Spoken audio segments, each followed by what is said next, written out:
Hello and welcome to the Smarter Food Supply Chain webinar series. I am Mike Ellen and I serve AIM as their Member Engagement Manager. AIM North America is an alliance enabling the cooperation, development, standardization of AIDC technologies. From barcodes to RFID to IoT, AIM North America is your advocate. Any organization with an interest in data collection is a beneficiary of these efforts. Membership provides an opportunity to influence the direction of the industry, develop policies and standards, access market reports, and engage new partners. Before we get started, there are a few housekeeping items I would like to go over. On this slide, you see our antitrust policy. It's the policy of AIM Inc. to conduct its operations in strict compliance with the antitrust laws. No AIM activity shall create even the appearance of a violation of the letter or spirit of the antitrust laws. Our collaboration and work product policy states that committee meetings and presentations are held for the primary purpose of advancements in our industry, which necessarily involves development of work product intended solely for the public domain. AIM's developed this policy for the protection of its members who engage in this important collaborative effort. You will also notice that you are muted. You'll be muted throughout the webinar. If you have any questions, you can send those to me through the chat dialog option located on the bottom right of your screen. We will answer questions at the end of the webinar. Also, the webinar will be recorded and you will be emailed when it is available. Today, I am here with Julie McGill, the Vice President of Supply Chain Strategy and Insights at FoodLogiQ. Julie will be discussing today technology-enabled traceability in a smarter food supply chain. Welcome, Julie. Thank you so much, Michael. And I appreciate the opportunity to talk about tech-enabled traceability today. For those of you who might not know me, like you said, I'm Julie McGill. I'm the Vice President of Supply Chain Strategy and Insights here at FoodLogiQ. But prior to coming to FoodLogiQ, I had actually worked at GS1-US for a little over 16 years. And so I'm going to talk about some of the standards that are in place for the industry, as well as, like we said, work that's being done to utilize a lot of the great things that AIM manages, things like, I'll talk about GS1-128 barcodes, RFID, and things like that that help enable supply chain, not only traceability, but visibility across supply chains. So I just want to take a step back and talk about, outbreaks and recalls. These are in the news and really almost daily. Some of the things, the romaine outbreaks of 2018 really shook an industry that most consumers view as healthy and safe. And after this event in November of 2018, the industry brought together experts to form the Romaine Task Force. And they addressed four main areas: science-based prevention, traceability, provenance labeling, and investigations improvement. And despite all the great work that's done by this group, another outbreak occurred almost a year to the day in 2019 that involved romaine. Single item outbreaks like this have a lasting impact on categories such as spinach, tomatoes, and other items. And ingredient outbreaks have really highlighted the reach that a single ingredient can have to a multitude of products across categories as well as companies. In 2018, an example, a manufacturer of frozen vegetables announced that its products had been contaminated, and their products were an ingredient for several major national retailers, resulting in over 4 million pounds of food being part of this massive recall. It was amazing to see the reach that these ingredients had to an array of products. Certainly having procedures and technologies in place to not only track what you're using, but who you got it from and where it originated from are necessary in today's global supply chain. So what does the industry need to be able to react swiftly to these outbreaks and recalls? And how can we do this in a way that causes the least impact, but provides really the best level of accuracy here? Having proper processes in place and technologies to track it and enable full chain visibility and transparency is what we're trying to get to here. Certainly there's an overall need for automation. Outdated manual processes need to be digitized. Next, we recognize that trading partners need to use standards, right? We need to be speaking a common language as we prepare to share data across systems, across platforms, and between trading partners. That data needs to be advanced. When I say advanced, it's more than just the weights and dimensions, right? We want to talk about all the data behind that product, including the movement of the product, right? Where is it, or what's happening to it in the supply chain?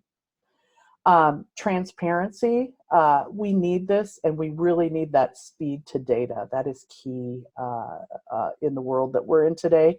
And also accuracy, right? Garbage in and garbage out, as we're all familiar with.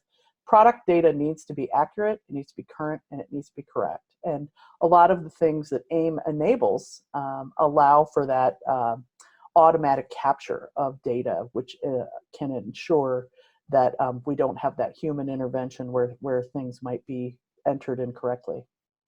Implementation, right? Companies adopting standards, using these identifiers and things like that. And there, I'll talk about how there's been a number of initiatives underway at an industry level, as well as for the food supply chain through folks such as GS1. And I touched on operability, but certainly system interoperability and interconnectivity is imperative to make all of this work. So I'm going to touch on the new era of smarter food safety. After hearing all of this, you might be wondering, what is the industry doing about this? The new era of smarter food safety is an initiative that the FDA announced in 2019, and this was discussed on a previous AIM webinar. You can go to the AIM website and listen to the recording with Jeannie Duckett from Avery Dennison. I've included a link to this webinar at the end of this slide deck, which will be shared with everyone after the presentation. But really the vision of the new era is to facilitate end-to-end traceability throughout the food safety system. And here on the slide, recognizing that they've said this over and over again, it's FISMA-based, but it's technology-enabled. And the 4 boxes here represent the 4 key areas that they're focusing on. Certainly that green box, that tech-enabled traceability and foodborne outbreak response, this is where we have an opportunity to develop those foundational components needed to make full traceability standards operational, and certainly encouraging companies to adopt these processes and procedures and best practices, as well as new technologies. And so really looking at new business models, what things can we put in place? And finally, the FDA, they're going to be releasing a strategic blueprint this spring. And we're really anticipating that this will focus on utilizing standards to share data electronically across our supply chains. They're approaching a number of different areas to help enable end-to-end traceability across the food supply chain. And we're looking forward to those findings and to those recommendations that'll be coming out soon. So how can AIM help enable transparency, and what processes need to be put in place? Also, what technologies can support this? So in order to enable any technologies, if we're talking about scan systems, if we're talking about warehouse management, ERP, etc., we recognize that these systems need to be interoperable and interconnected.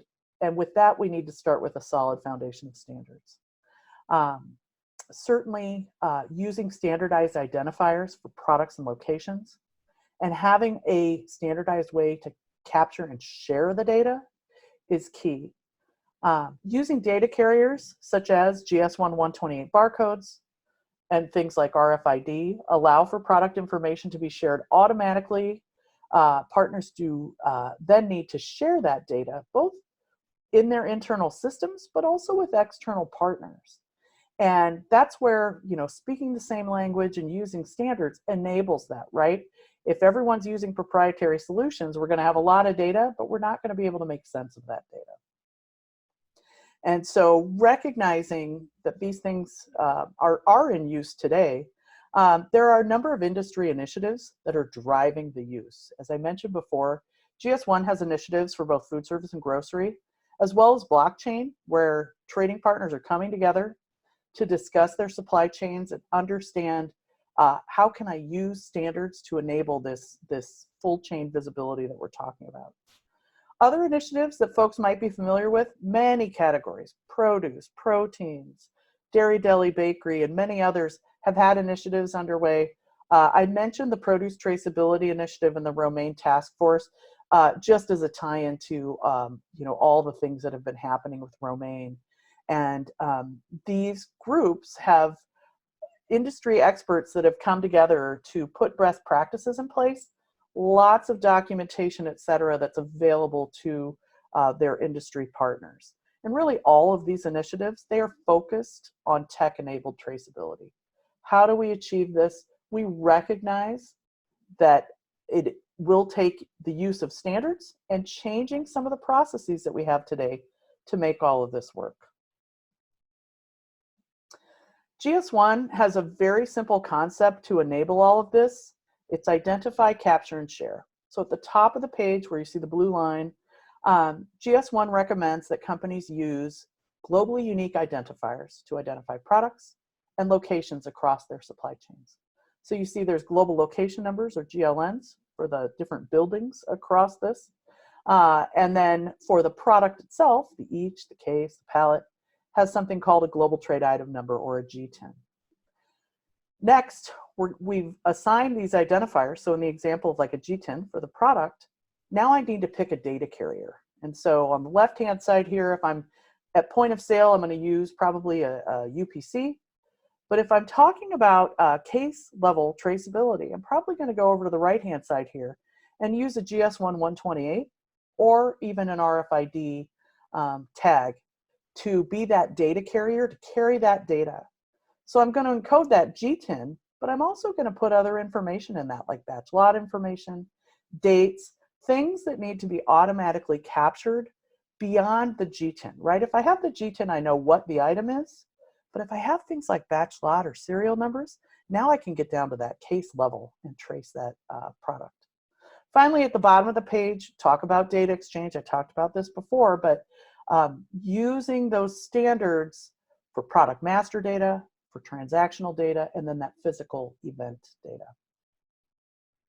So here, talking about the industry groups that are in place, there are lots of possibilities for what you could encode into a GS1-128 barcode or other data carriers for the food industry. GS1 US brought the industry together to review the standard and settled on these three key areas. In green here, you see item identifier, date, and production information. And within that, they've broken it down by what are we talking about here? What identifiers could we use? So the G10, we know that's that 14-digit globally unique identifier for the product. But when it comes to date, based on the product itself, there are different dates that could be used. For example, produce, fresh produce uses packaging date, AI13. But other categories might use expiration date or best by date. And so there's some flexibility for trading partners to choose which date am I going to put into my data carrier. And then finally, production information. Most folks are using batch lot, but some categories, such as proteins, are using both batch lot and serial number. And finally, RFID, you can put a lot of information into that RFID tag, into the tag itself, beyond these main components. But these are the three things that, whether I'm using a GS1-128 barcode or I'm going to use some of those, something else like RFID, the foundation is there for the three key things that I need to enable end-to-end traceability. Next, so I've got these attributes. What other information do I need? And here I'm just outlining, what's the product? When did the activity happen? Where did it go? Why did it change? And that data can be put, like I said, into a barcode or tag, some of that core information, but then there's additional information to really fill out the picture itself. So when I talk about standards for traceability, there's three areas that I want to focus on. So those key data elements that I talked about, those traceability data attributes, that includes things like the G10 for the product information and the GLIN for the location data, but also case counts, batch lot or serial information, and other things like PO numbers that allow you to relate information to that event. Next, critical tracking events. These are the activities themselves. What am I capturing across the supply chain, right? Whether it be a shipping event, a receiving event. Maybe I'm transforming products, so I'm taking ingredients like avocado, cilantro, limes, and red onion, and then recording that output, which is transforming it into guacamole, and then following that product across the supply chain. And finally, we need to share these critical tracking events, number 3 here, EPCIS, using a standardized way to share that information. And at the bottom of the slide, I've got some critical tracking events, different partners, the manufacturer, the distributor, and the operator. There's lots of different events that I can be capturing. I can be capturing the shipping event, a receiving event, like I said, a transformation event across the supply chain. Next, looking at traceability in action. So I've got all this data, and now how do I make sense of it? How do I stitch it together to see the products across my supply chain? And there are lots of technologies out there that can help you do that, to visualize your supply chain and then see all the data behind this, all those disparate events brought together to show maybe it's a withdrawal, maybe it's a recall, etc. Certainly, as I spoke to before, things like data quality, being able to gather and aggregate this data, those are things that companies need to look at their processes and figure out, how can I do this across my supply chain? So what does this mean for you? There are many benefits to supply chain partners across the food supply chain, and companies are recognizing ROI on logistics, withdrawals, and other processes by gathering and sharing this traceability data. There are several case studies that are available from companies who have recorded ROI on their logistics and recalls. So in looking at this, and I've shared it at the end of the deck, this particular example is from an IPC Subway white paper, but they've looked at those operational efficiencies and how they're optimizing processes and reducing costs. And in some instances like this, cost avoidance during a withdrawal. If I only have to go to a handful of stores to check on a product versus all of the stores in my supply chain, that's a significant cost difference. And certainly better management of inventory and product shelf life. We're seeing people take this data that's in those data carriers and recognizing as something's walking through the door and saying, this doesn't meet our requirements for shelf life, so that they're able to make sure not only that they have fresh, that they've got the freshest products in their restaurants or their grocery stores, et cetera, but also that they're able to work with their partners when those things are breaking down and identify where the problem is. So with that, how do I get started, right? What things do I need to do to get started? So you're going to want to take a look within your own company and create processes to collect and share traceability data, right? Who are the teams involved? Who owns this data today? Whether it be product data, location data, who owns our logistics information, master data, etc. What systems do I have in place today, right? Who are the owners of those systems? What data is being collected or shared? Can I extract data from those systems? And like I said, who are those owners, right? Whether it be your ERP, data management, warehouse management, logistics, etc. The other thing I want to point out is this is not an IT project, right? This is not a single team that is going to own this. This is going to involve many teams and many owners, whether you're a supplier, a distributor, third-party warehouse, operator, grocer. Many teams will be involved, but you want to have an owner of the overall project who really is your executive champion for this and is managing this. Understanding trading partner requests, I think, is one of the biggest things that companies early on can stumble on, because the requests come in through many different doors at your company, right? It might come in through your salesperson or other teams that might not be responsible for sharing this data.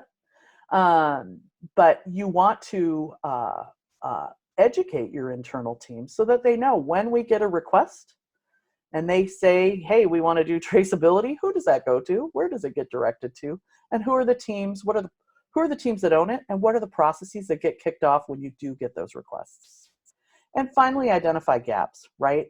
There's a ton of great information that's out there from industry talking about these initiatives and the things that need to be captured. So if you're working on something like moving from ITF-14 to GS1-128, what are the things that need to be done? If you're a supplier, that might mean changing the way that you label your boxes today. It also could involve working with teams to capture that data and extract it from your systems so that you can share it with external partners. And at the end of all this, if you're using standards to do this, then whether you're, it's regardless of system, right? Using the standards helps you to then communicate with many different partners. So it's almost like a one-to-many. If I follow the standards and I build towards the standards, I'll be able to speak to many different partners. So with that, I see we've got a couple questions. And Mike, I'm seeing some things on the chat. So I just want to give you an opportunity real quick just to, because we might have had some people dial in late, if you want to talk about when the recording will be available and all that. Yes, thank you, Julie, for your insights today. And there is still time to submit some questions if you have them. It's just at the chat dialog box at the bottom right of your screen. You can just chat those right over to me, and we'll try to answer as many as we can. Also, the recording should be available by Friday this week, and I will notify everyone who registered to the webinar that the recording is available and the link to how to access it. Great. So we've got a couple questions here that I can start answering. So the first question was, how do you get a GS1 prefix, right? So if you're a partner, if you're a supplier and you're putting barcodes on your boxes today, you have a GS1 prefix. And so I've got a link. There's a resources page. Actually, I'll just go to it right here while we're talking through the questions. This is in the deck that will be shared. But I have links here to GS1-US. Companies get their prefix from their local member organization. So GS1 is a global organization. So if your company is headquartered in the US, that's who you're going to start with, is GS1-US. But hey, if you're on the phone and you're from Canada, you're going to work with GS1 Canada to get your prefix. The standards are the same, but the local member organizations not only help you navigate these global standards, but also any local requirements that might be specific to your country.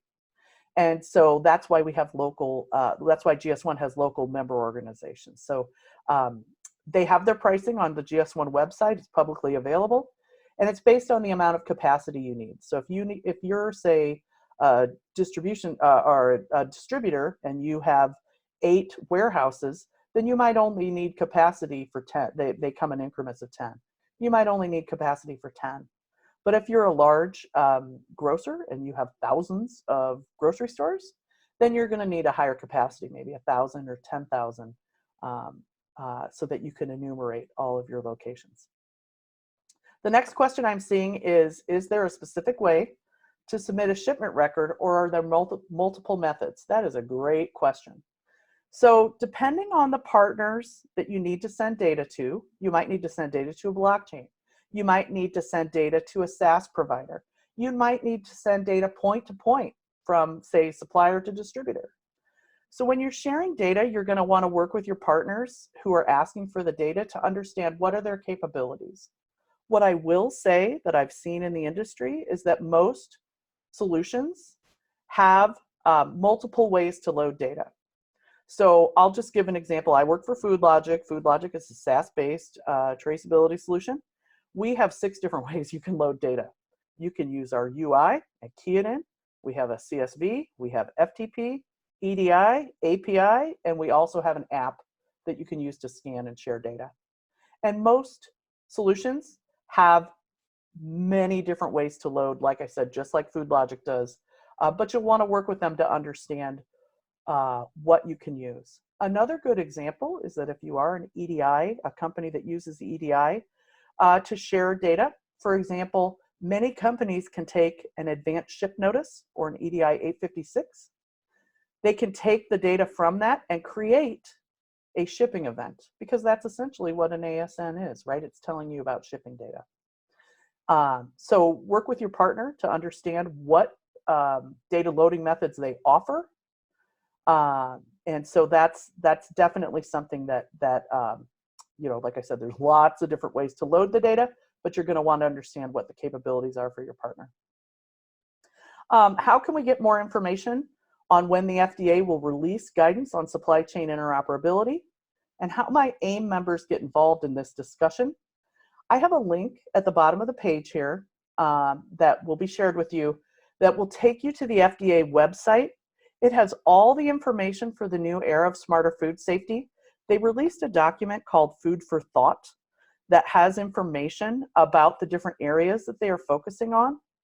The other thing that you can do is you can link to, there was a period of public comments where solution providers, manufacturers, distributors, operators, grocers were able to comment on the recommendations of the new era of smarter food safety.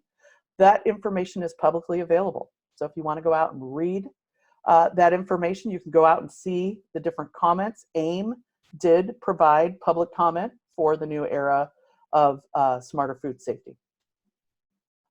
Another question is, who owns the data and who has visibility to the data? Great question. So depending on where you're sending the data, that may determine what the visibility is. So if we're talking about something like blockchain, there are different kinds of blockchains. There's public blockchains, there's private blockchains, etc. And depending on where you're sending the data to, that's something you're going to want to talk to your trading partners about. If you're sending data and it's going into a public blockchain, is this data that should be publicly available, or do you need to restrict visibility to that data?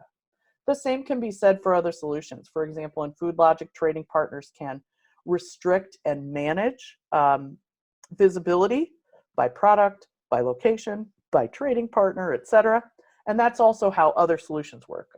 So that's something that you'll want to manage, because I know many suppliers, they have spec items that they're making for their operators or grocers that are relationship specific, right? It's only going to that trading partner, but there's also branded items. And how do I manage my branded items and visibility to those products and that inventory and those volumes? How do I manage that across the supply chain? Great, great question. One last question, because we're right at the bottom of the hour. Question about, is G10 plus serial number always enough for end-to-end traceability? Great question. So those key data elements that I talked about, those really fill out the whole picture. It's not enough just to scan the box and share the data from that read, right? We need those additional attributes, the GLINs, the case counts. Serial number gets us down to the single case. Batch lot gets us to a grouping of cases, which usually when there's a recall or withdrawal, we're pulling a whole grouping. In fact, usually it's the run before, the run that was affected, and the run after, right? So how you put your strategy together and what you label, you know, what you put into that GS1-128 or that RFID tag is definitely something that you're going to want to consider and make sure that you're not only following the standard, but also meeting, working with your trading partner to make sure that you're meeting those goals and objectives so that you can achieve end-to-end traceability. So Mike, with that, the other questions I'm happy to answer, and we can take that information from the chat and reach out to those partners directly to answer some of these other questions. Yep, I will do that, and we'll get back to those who have asked questions, and we really do appreciate all your participation. We love that. That's great. Well, thank you again, Julie, for your time and knowledge. Thank you.